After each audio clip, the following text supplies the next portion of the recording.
Welcome to টেটলাইট with Simi YouTube চ্যানেলে। কীরকম আছো সবাই? আশা করছি খুব ভালো আছো। আজ আরও একটি নতুন রিডিং নিয়ে তোমাদের সামনে উপস্থিত হয়েছি। আর এই রিডিংয়ের মাধ্যমে দেখে নেব তোমাদের জীবনে এমন কিছু মানুষ আছে যাদেরকে তোমরা নিজে থেকেও প্রচণ্ড বিশ্বাস করো, ভরসা করো এবং নিজের মনের অনেকগুলি কথা তাদের সাথে শেয়ার করো। আজ এই রিডিংয়ের মাধ্যমে দেখে নেব যে সেই মানুষটা আদৌ তোমার ভরসা এবং বিশ্বাসের যোগ্য কিনা। যাকে তুমি বিশ্বাস করে এতগুলো কথা বলছো, সে আদৌ বিশ্বাসের যোগ্য তো? চলো দেখে নেই এই ট্যাপ রিডিংয়ের মাধ্যমে। জয় মা দক্ষিণেশ্বরী, রাধে রাধে।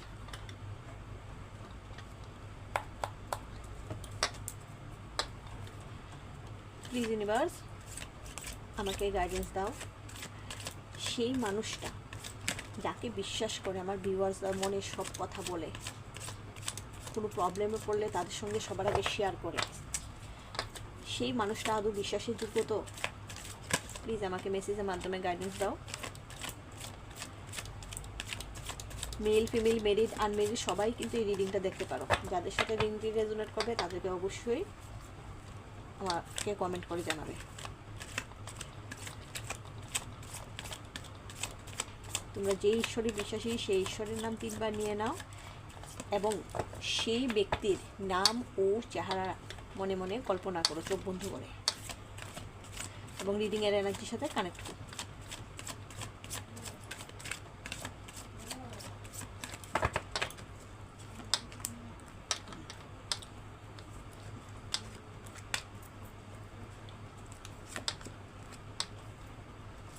দেখো কার্ড বেরিয়ে এসেছে 2 of pentacles, the moon, 6 of wands. ঠিক আছে, তোমরা খুব সাবধান হয়ে যাও।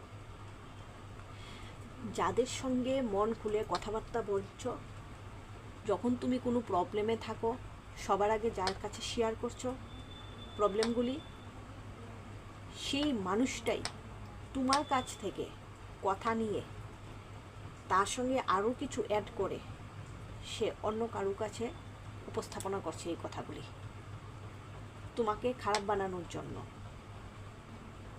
তোমাকে খারাপ বানানোর জন্য সে তোমার সামনে ভালো ব্যবহার করে, ভালো মুখোশ পরে তোমার সামনে এসে তোমার কাছ থেকে, তোমার মনের গভীরে গিয়ে তোমার কাছ থেকে সবগুলি কথা সে নিচ্ছে। সবগুলি কথা নিয়ে সে আরও কিছু কথা এই কথাগুলির সঙ্গে যুক্ত করছে, করে সে অন্য মানুষের কাছে গিয়ে এই কথাগুলি কিন্তু সে শেয়ার করছে। যাকে তুমি এতটা ভরসা করো, বিশ্বাস করো, সে কিন্তু তোমার ভরসা এবং বিশ্বাসের যোগ্য নয়।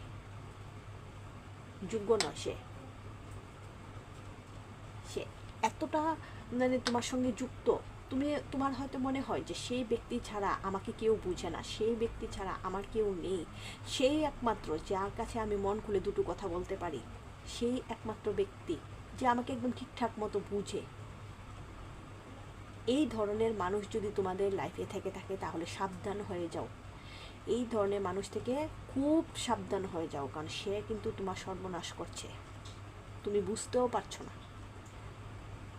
তুমি বিন্দু পরিমাণও মানে অনুভব করতে পারছো না যে সেই মানুষটা যে তোমার কত বড় সর্বনাশ করছে। সেই মানুষটা যে পেছনে পিছে ছুরি মারছে তোমাকে, তুমি বুঝতেও পারোনি। এত খারাপ মানসিকতা এই মানুষটা। এবং সে কিন্তু তোমার কাছ থেকে মানে তোমার কাছে যে আসে, হ্যাঁ, তোমার কাছে যে বসে, তোমার মানে তুমি যে তার কাছে কথাগুলি বলো, হ্যাঁ, সে কিন্তু সঙ্গে সঙ্গে ফোনে করে মানে তুমি কি কি বলেছো তার কাছে সবগুলি কথা কিন্তু পাস করে দেয়। সবগুলি কথা কিন্তু সে সঙ্গে সঙ্গেই মানে শেয়ার করে দেয়। এবং ওদিক থেকেও কিন্তু এরকম একটা এনার্জি পাওয়া যায়, ওদিক থেকেও কিন্তু বলে এইভাবে বলো, সেইভাবে বলো, এই কথাটা বলে দেখো ওর মনের কি অবস্থা। এরকম চলে, তোমাকে নিয়ে প্রচণ্ড গসিপ হয় আড়ালে, যেটা তুমি বুঝতেও পারো না। ঠিক আছে, এই হচ্ছে আজকের এনার্জি। এই ধরনের মানুষ যদি তোমাদের জীবনে থেকে থাকে তাহলে খুব তাড়াতাড়ি ওদেরকে সেট করে দাও, তাহলে তুমি ভালো থাকবে। নিশ্চয়ই এই মানুষগুলি তোমার ভালো চায় না।